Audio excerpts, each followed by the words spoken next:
Nagsimula ang kwento sa isang grupo ng mga tulisan na hina-hijack ang isang eroplano na kakalapag lang sa isang paliparan sa Japan. Sa labas ng eroplano, isang squad team ang naghahanda para tambangan ang mga hijacker. Samantala, ang mga matataas na opisyal ay nagmamasid sa nakakatakot na sitwasyon na may pagkagulat. Sa loob ng eroplano, lahat ay natatakot, maliban sa isang babaeng nagngangalang Yan Kumi, nakakagising lang mula sa kanyang mahimbing na pagtulog. Sinubukan siyang patahimikin ng kanyang kasama sa upuan, ngunit nagsimulang magsalita si Yan Kumi ng malakas na nakakuha ng atensyon ng mga hijacker. Ang isa sa mga hijacker ay tinutukan pa siya ng baril, ngunit si Yan Kumi ay tila hindi nabigla at pinagalitan sila. Nagsimula siyang makipagtalo sa mga hijacker at biglang narinig ang putok ng baril sa loob ng eroplano. Kasunod nito, naghanda ang puwersa ng pulisya sa pag-atake at nagtungo sa harap ng exit door ng eroplano.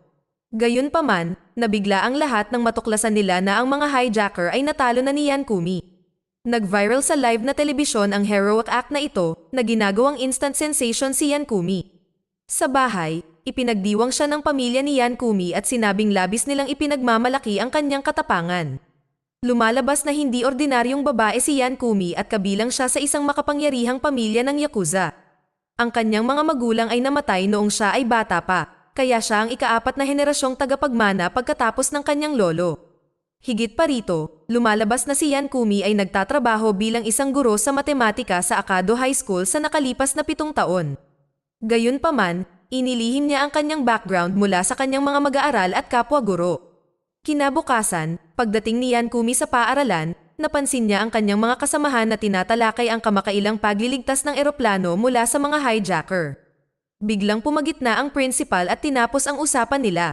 Pagkatapos ay isinantabi niya si Yan Kumi at pinayuhan itong iwasang malantad ang sarili sa mga malalaking balita dahil maaari nitong mabunyag ang kanyang tunay na pagkatao. Humingi naman ng paumanhin si Yan Kumi at tiniyak sa kanya na hindi na ito mauulit. Gayunpaman, ang kanilang pag-uusap ay biglang naputol nang dumating ang isang bagong apprentice teacher na nagngangalang Odegiri. Siya pala ay dating estudyante ni Yan Kumi, at tuwang-tuwa siya na ang kanyang estudyante ay sumunod sa kanyang mga yapak na maging isang guro. Gayunpaman, nagalit siya nang ipaalam sa kanya ni Odegiri na ginagawa lang niya ito bilang tryout at hindi ito nangangahulugan na magiging guro siya. Nang maglaon ay dinala ni Yan Kumi si Odegiri sa silid-aralan at ipinakilala siya sa mga mag-aaral. Gayunpaman, tila hindi siya nirerespeto ng mga estudyante at binabalewala lang nila ang kanyang pagsisikap. Sa kalaunan ay inimbitahan ni Yan Kumi ang kanyang mga mag-aaral sa field para makilala ng higit pa si Odegiri. Sa kasamaang palad, wala sa mga mag-aaral ang nagpakita sa field na labis na nagpagalit sa kanya.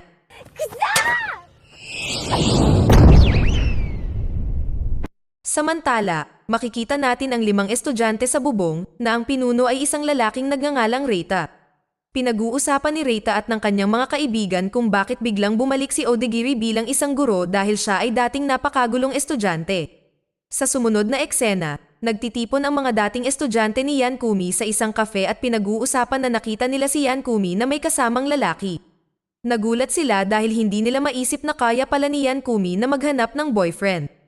Habang nag-uusap sila tungkol dito, dumating sina Yan Kumi at Odegiri para kumain ng tanghalian. Pagkatapos ay ipinakilala niya si Odegiri sa kanyang mga dating estudyante na sinasabing siya ay isang bagong guro. Nang marinig ito, napagtanto ng kanyang mga estudyante na mali ang pagkaintindi nila sa sitwasyon at nagbiro na hinding-hindi maakit ni Yan Kumi ang gayong kagwapong lalaki.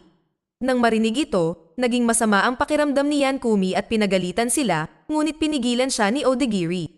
Pagkatapos nito, nagpa siya si Yan Kumi at ang kanyang mga dating mag-aaral na kumain ng magkasama, napagtanto na matagal na panahon na nang sila ay nagtapos mula sa high school.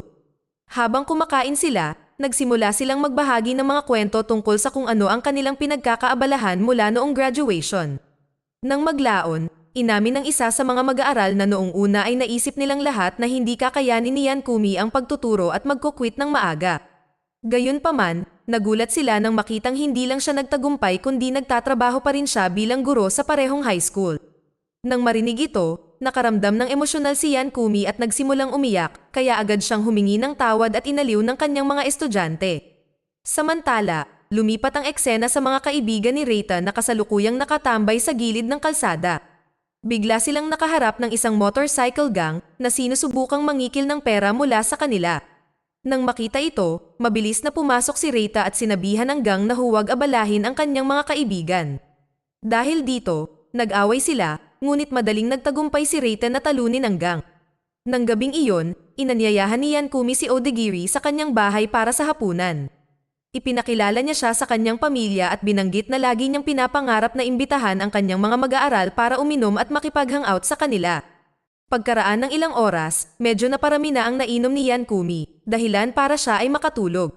Nakipag-usap si Odagiri sa lolo ni Yankumi. Inihayag niya na si Yankumi ang dahilan kung bakit siya naging guro. Sinabi pa niya na kahit nakakainis si Yankumi minsan, tinuruan niya ito ng mga aral sa buhay at naging inspirasyon niya na magtrabaho ng husto sa high school.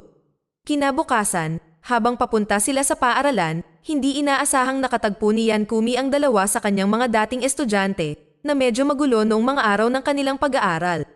Sa kanyang sorpresa, nalaman niyang binago na nila ang kanilang buhay at ngayon ay maayos na.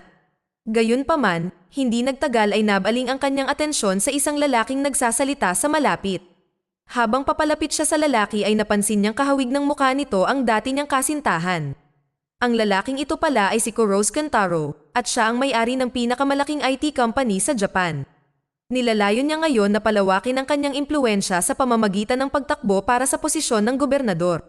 Si Yankumi ay agad na nabihag sa kanya at ipinahayag ang kanyang malakas na suporta para sa kanyang kampanya. Ganbatte kudasai!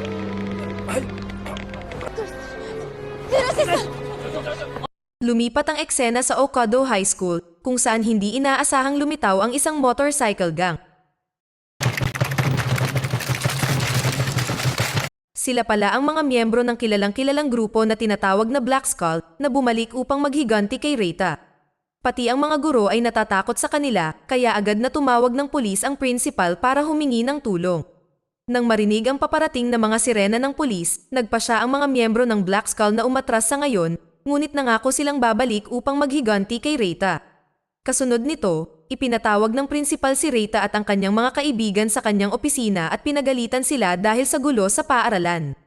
Humingi siya ng paliwanag mula sa kanila, ngunit sinabi ng mga lalaki na ang motorcycle gang ang unang nagdulot ng gulo sa pamamagitan ng paghingi ng pera sa kanila. Hindi naniniwala ang principal sa kanilang mga salita, ngunit biglang pumasok si Yankumi. Tiniyak niya sa principal na nagsasabi sila ng totoo, na nagsasabi na maaari niyang sabihin kung nagsisinungaling sila. Nang marinig ito, nagpa siya ang punong guro na palampasin ang bagay na ito, ngunit sinabi niya kay Yankumi na kung magdudulot pa ng gulo ang kanyang mga mag-aaral sa hinaharap, siya ay matatanggal kaagad. Maya-maya sa klase, si Reita at ang kanyang mga kaibigan ay nabigla sa pagpayag ni Yankumi na ipagsapalaran ang kanyang trabaho para sa kanilang kapakanan. Dahil sa ayaw na niyang ilagay siya sa anumang gulo, nagpa siya si Reita na tapusin ang bagay minsan at para sa lahat. Sinisikap siyang kumbinsihin ng kanyang mga kaibigan na huwag lumaban sa mga ganitong mapanganib na tao, ngunit umalis pa rin si Reita. Nang maglaon, dumating si Yankumi sa silid-aralan kasama si Odagiri at nalaman na umalis si Reita upang harapin ang gang. Nagalit siya sa kanyang mga estudyante dahil hindi siya pinigilan at hinayaan siyang umalis mag-isa. Matapos silang pag-alitan, lumabas siya para hanapin si Reita. Samantala, hinarap ni Odagiri ang mga lalaki at ipinaalala sa kanila na kung sila ay tunay na kaibigan ni Reita, dapat silang tumayo sa tabi niya anuman ang mangyari. Lumipat ang eksena kay Reita na nakarating sa hideout ng Black Skull Gang. Binalaan niya ang mga ito na lumayo sa kanyang paaralan at hinamon ang kanilang pinuno para sa one-on-one na laban. Gayunpaman, tinanggihan siya ng pinuno at lahat sila ay nagsama-sama upang pahirapan si Reita. Ilang sandali pa, nagsimulang yumenig ang gusali at gumuho ang pader na nag-iwan ng napakalaking butas sa dingding. Mula doon, dumating si Yankumi at hiniling sa gang na palayain ang kanyang estudyante. Pagkatapos ay hinarap siya ng gang at sinimulan niyang talunin sila ng paisa-isa.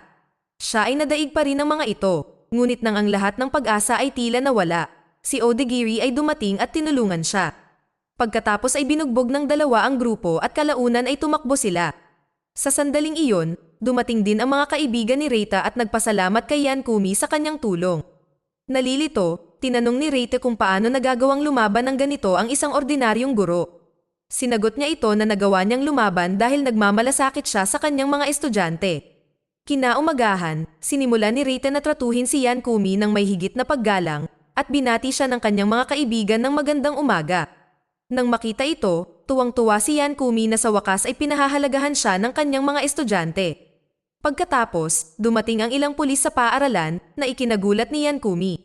Sa tingin niya ito ay tungkol sa labanan noong nakaraang gabi para lamang malaman na ang isa sa kanyang mga estudyante na si Ran Kazuma ay pinaghihinalaang nagbebenta ng droga. Sinabi ng guro na maaaring hindi ito totoo dahil si Kazuma ay isang napakahusay na estudyante. Gayunpaman, ibinunyag ng mga opisyal na ang wallet ni Kazuma ay natagpuan sa pinangyarihan ng krimen at siya ay nawawala mula noong gabing iyon. Sa pag-alis ng mga pulis, hiniling nila sa mga guro na ipaalam sa kanila kung makakuha sila ng anumang impormasyon tungkol kay Kazuma. Nang maglaon, hindi pa rin makapaniwala si Yankumi na sangkot si Kazuma sa droga at kumbinsido siyang may isa pang dahilan. Kaya nagpa siyang hanapin siya bago ang mga pulis at lumabas ng school. Habang hinahanap niya ito, napahinto siya ng isang grupo ng mga lalaki na nagpakilalang mga kaibigan ni Kazuma na naghahanap din sa kanya. Naghiwalay sila sa iba't ibang grupo at buong araw siyang hinanap ngunit walang resulta. Sa isa pang eksena, makikita natin ang isang sugatan na si Kazuma na nakatanggap ng tawag mula kay Yankumi.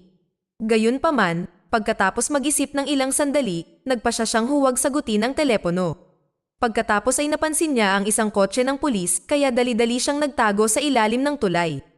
Nang gabing iyon, habang papaalis na si Odagiri, narinig niya ang isang boses na nagmumula sa isa sa mga silid-aralan.